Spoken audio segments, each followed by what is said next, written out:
Patawarin mo ako. So inaamin mo na pinaalis mo si Ina at Nono? Inaamin ko po.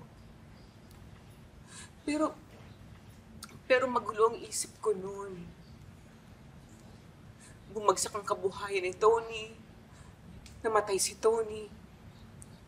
Hindi ko na alam kung anong gagawin ko noon. Ang bigat-bigat na ng loob ko. Kaya nasabi ko na lang na umalis na lang si Ina.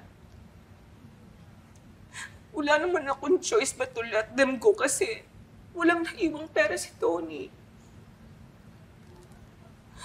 Kung patuloy ko naman silang kukupin, hindi ko alam.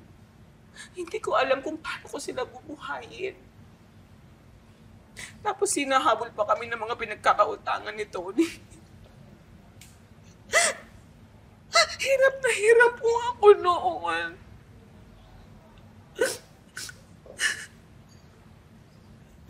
Kaya po ba, mas pinili niyong maghirap kami ni Nono? Kaya po nabayaan niyo po kami?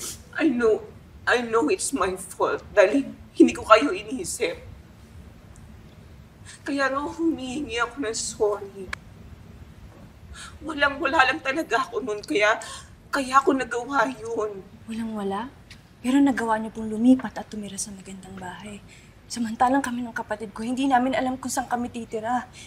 Hindi nga po namin alam kung may makakain pa kami. Ina, ngayon lang ulit kami nakakabawi ni Amy. Kailan ko lang nalaman na may naiwang lupa sa probinsya yung papa niya at nakapangalan sa kanya. Binenta ko yun para magkapera. Para makapagsimula kami ulit.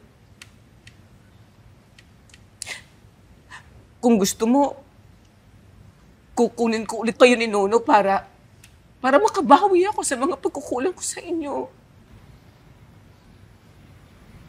Di ka na nila kailangan. Hindi nila kailangan ng tulong mo. Simula ngayon, ako na ang bahala kay Ina at kay Nono.